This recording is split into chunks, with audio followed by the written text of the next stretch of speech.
नमस्कार मंडळी. कधी असं झाले का की शेतात अगदी डोळ्यासमोर हिरवंगार पीक अचानक सुकायला लागतं.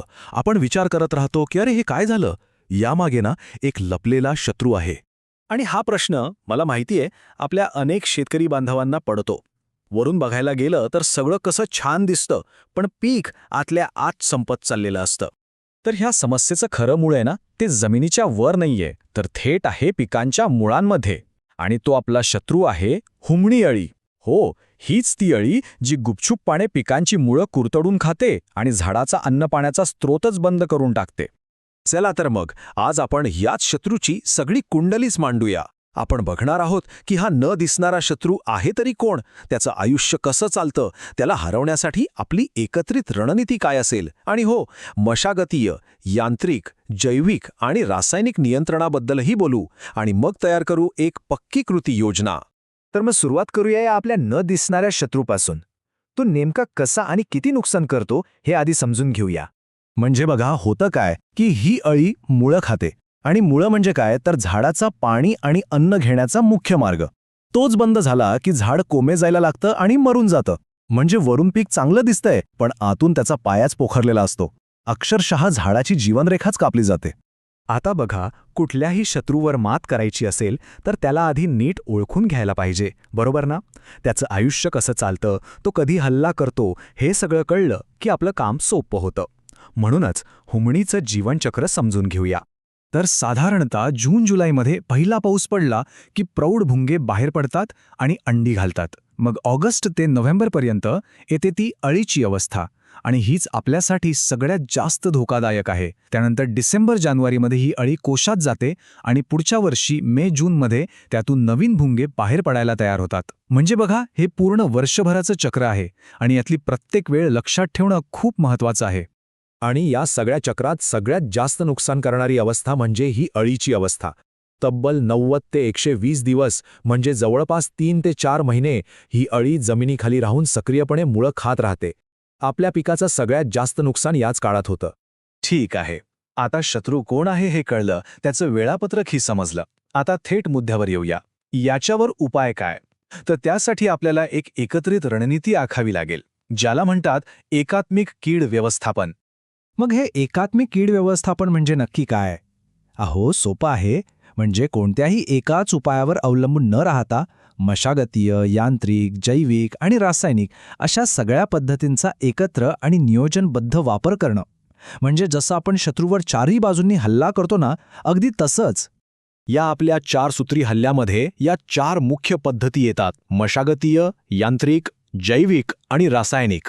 या सगळ्यांचा योग्य वेळी आणि योग्य प्रमाणात वापर करणं हेच यशाचं खरं सूत्र आहे. चला तर मग आता या योजनेवर काम कसं करायचं ते बघूया. सुरुवात करूया पहिल्या 2 पद्धतींपासून, मशागतीय आणि यांत्रिक उपाय. यातल्या काही गोष्टी तर अगदीच सोप्या आहेत. पहिलं म्हणजे उन्हाळ्यात शेताची खोल नांगरट करायची. यामुळे काय होतं, जमिनीत लपलेले कोश आणि अळ्या वर येतात आणि कडक उन्हामुळे किंवा पक्षी त्यांना खाल्ल्यामुळे नष्ट होतात. दुसरं म्हणजे बांधावरची जी कडुनिंब, बाभळीसारखी झाडं आहेत त्यांची छाटणी करायची. आणि हो, सगळ्यात महत्त्वाचं, शेणखत वापरण्याआधी ते नीट तपासून घ्यायचं, कारण त्यात अनेकदा हुमणीच्या अळ्या असू शकतात. आता यांत्रिक नियंत्रणातला एक जबरदस्त आणि सोपा उपाय म्हणजे प्रकाश सापळा. आपल्याला माहिती आहे, पहिल्या पावसानंतर प्रौढ भुंगे बाहेर येतात. हे भुंगे रात्री प्रकाशाकडे खूप आकर्षित होतात. मग आपण काय करायचं? रात्री शेतात एक दिवा लावून त्याच्या खाली रॉकेल किंवा कीटकनाशक टाकलेलं पाणी ठेवायचं. भुंगे दिव्याकडे येतात, पाण्यात पडतात आणि मरतात. सोपं आहे की नाही? पण इथे एक गोष्ट लक्षात ठेवली पाहिजे. एकट्या दुकट्याने करून हे काम होणार नाही, कारण भुंगे उडून तुमच्या शेतातून दुसऱ्याच्या शेतात जाऊ शकतात. एकी हेच बळ हे इथे अगदी तंतोतंत लागू होतं. जर सगळ्या गावाने मिळून हे काम केलं, सामुदायिकरित्या भुंगे गोळा करून नष्ट केले, तरच यावर खरं नियंत्रण मिळवता येईल. चला आता आपल्या योजनेच्या पुढच्या भागाकडे वळूया. आता आपण बघूया जैविक आणि रासायनिक पद्धतींबद्दल. जैविक नियंत्रण म्हणजे निसर्गालाच आपल्या बाजूने लढायला लावणं. यासाठी एक बुरशी वापरली जाते, मेटारायझियम ॲनिसोप्ली.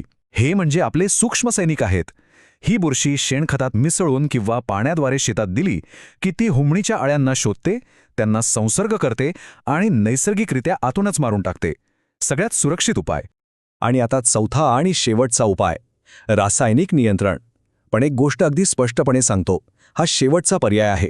याचा वापर तेव्हाच करायचा जेव्हा प्रादुर्भाव खूप वाढला असेल आणि बाकीचे सगळे उपाय करूनही काहीच फरक पडत नसेल. यासाठी फिप्रोनिल किंवा क्लोरोपायरिफॉस सारखी कीटकनाशकं शिफारशीनुसार जमिनीत द्यावी लागतात. पण पुन्हा एकदा सांगतो, हा शेवटचा उपाय आहे आणि याचा वापर करण्यापूर्वी नेहमी कृषी तज्ज्ञांचा सल्ला घेतल्याशिवाय पुढे जायचं नाही. हे खूप महत्त्वाचं आहे. तर मग आज आपण जे काही बोललो त्याचं सार काय? हुमणी नियंत्रणासाठी काय लक्षात ठेवायचं? चला जाता जाता या महत्त्वाच्या मुद्द्यावर एकदा नजर टाकूया. तर यशाची ही 5 सूत्र लक्षात ठेवा. 1. पिकांवर सतत लक्ष ठेवा म्हणजे समस्या लवकर कळेल. 2. किडीचं जीवनचक्र डोळ्यासमोर ठेवून योग्य वेळीच उपाय करा. 3. फक्त एकाच नाही तर सगळ्या पद्धतींचा एकत्रित वापर करा. 4. भुंगे गोळा करण्यासाठी एकट्याने नाही तर सगळ्यांनी मिळून प्रयत्न करा. आणि 5वं आणि सगळ्यात महत्त्वाचं, लक्षात ठेवा, वेळ साधणं हेच सर्व काही आहे. योग्य वेळी केलेला उपायच कामी येतो. तर मग आता या सगळ्या माहितीच्या आधारावर विचार करा की येत्या हंगामासाठी हुमणी नियंत्रणाची आपली एकात्मिक योजना काय असेल. कारण योग्य नियोजनच आपल्याला या मोठ्या संकटातून वाचवू शकतं.